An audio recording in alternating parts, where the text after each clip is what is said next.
When I was younger, my family and I went on a road trip to Wyoming to see Yellowstone National Park. It's a beautiful place, and if you haven't seen it yet, I recommend it.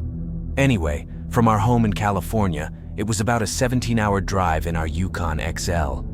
It took us several days worth of on and off driving to get there, and during the nights, we would try to find a little motel to rest at. One of the nights, due to us being behind schedule, my dad attempted to drive through the night to get us there sooner. He made it probably into the late hours of the night before he deemed it unsafe and parked us in this little unlit rest stop in the middle of the woods in some flyover state. My brothers and I had fallen asleep in the car several hours before he'd stopped, so for at least a couple hours, we were all sleeping in the car in this dark little parking lot surrounded by forest.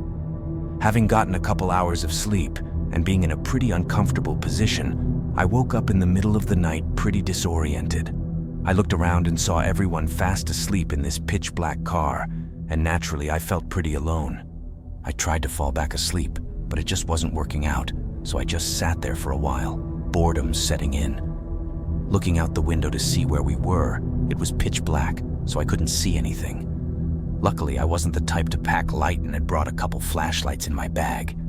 Being careful not to disturb my sleeping family, I reached into the back seat, unzipped my bag, and pulled out a little plastic yellow flashlight. It wasn't the brightest, but it was enough to see the foreground of the general surroundings. I put it up to the glass, making sure not to make any noise, and pushed the little switch into the on position. I pressed my face against the glass and looked out. At first, it looked like a normal tree line with some bushes, trees, whatever.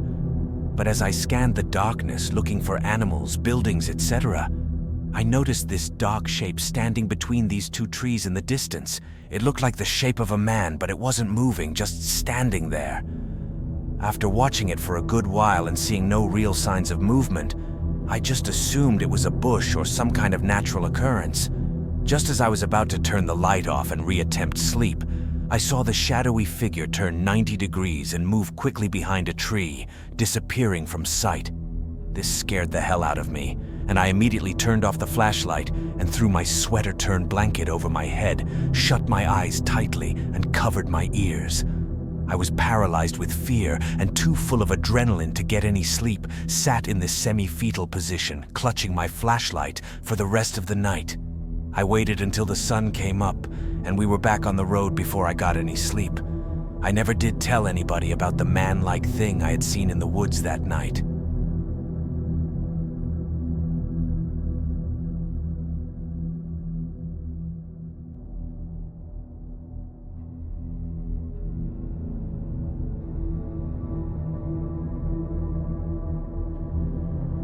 I once drove to Chile for deliveries. Whenever I was done, I spent a few bucks on booze, but this time, due to a family gathering, I wanted to come back as soon as possible. So instead of drinking in some bar, I decided to sleep a bit in the Atacama Desert. I had parked way outside the road and a few miles before the next village. I drifted off to sleep, but it wasn't long before I woke up to what sounded like someone singing. At first, I was confused. I thought it was the radio, but then realized the radio was not on.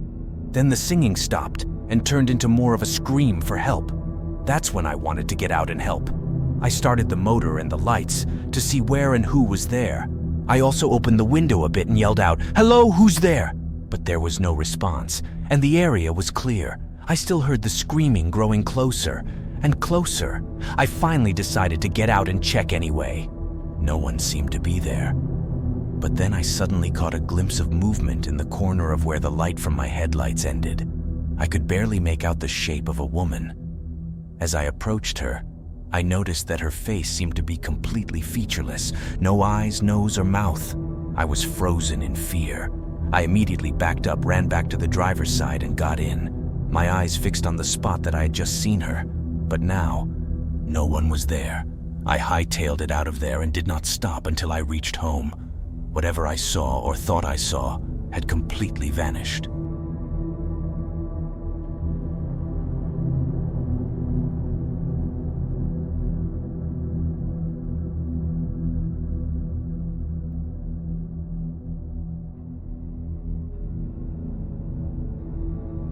When we were growing up in Iceland, hitchhiking was very common, and even as little girls, we used to do it all the time. Sometimes it was the best or even only way to get from place to place.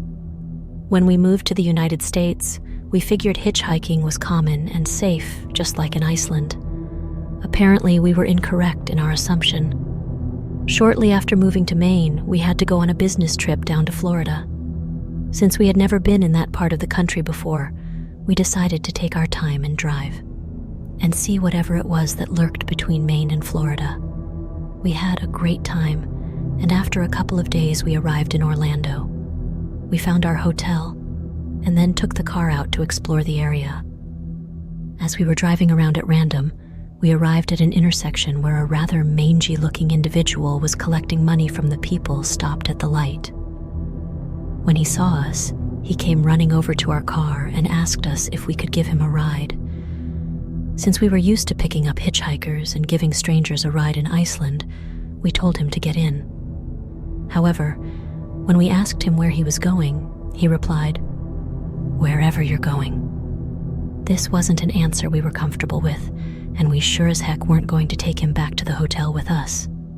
So, we asked him again where he wanted to go, and he gave this creepy grin and said, it didn't matter as long as it was with us.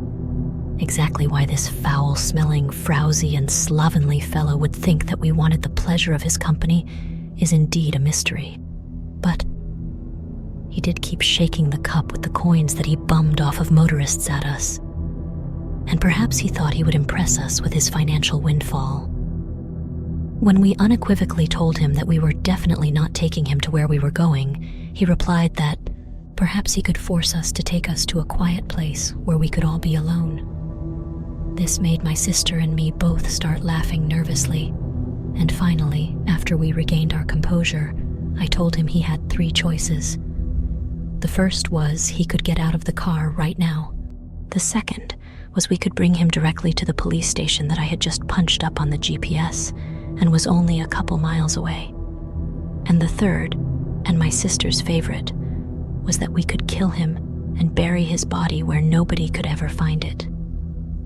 The scabious fellow seemed to give the 3 options a bit of thought and wisely chose the first, but with the caveat that we had to take him back to the place where we picked him up. My sister and I both immediately said, "No," and told him it was time to leave. My sister even told him that she had a special present that she was going to give him if he didn't get out of our vehicle, right now. The forlorn fellow did indeed get out of the car, and we made sure we waved as we drove away, although my sister's wave seemed to emphasize her middle finger a bit.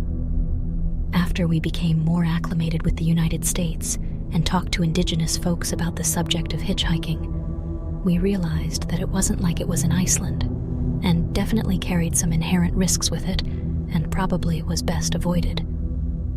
The experience wasn't really that scary, but we did have to keep the windows open for quite a while after our ripe and malodorous guest departed.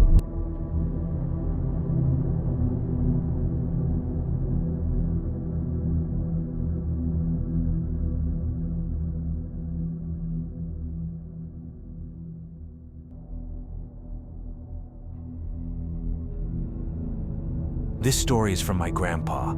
He's a retired long-distance truck driver, and he often drove throughout the night and early hours of the morning over unfamiliar roads. This one particular day, when my grandpa was in his 30s, it was between 2 and 3 a.m., and he was driving down a twisting country road that was so narrow, only one vehicle could fit at a time. If 2 vehicles met from different directions, one would have to pull off the road to let the other pass. On the right side of the road, there was thick woodland, and on the left, open fields and a lake. There were no street lights. The only light came from my grandpa's truck and the moon. It was pretty lonely. My granddad was going steadily down the road and going a bit faster than he should have. He was listening to the radio and probably not paying much attention when he suddenly felt hands on his shoulders and a voice from behind him whisper his name into his ear, so close that he felt the breath on his skin. He recognized the voice. It belonged to his mother, who had passed away a few years previously. Naturally, this spooked my grandpa, and he instinctively hit the brakes. Seconds later, His headlights lit up a pile of 3 crashed cars that took up the entire road. My grandpa stopped just short of a horrific wreckage. If he hadn't hit the brakes when he did, he would have plowed straight into the cars. The occupants in the crashed cars were all severely injured, and my grandpa was able to get emergency help. Had he joined the pileup, it probably would have meant a more dire outcome for all of them. There's a number of explanations for what my grandpa heard and felt, but my grandpa truly believes it was his mother giving him a warning.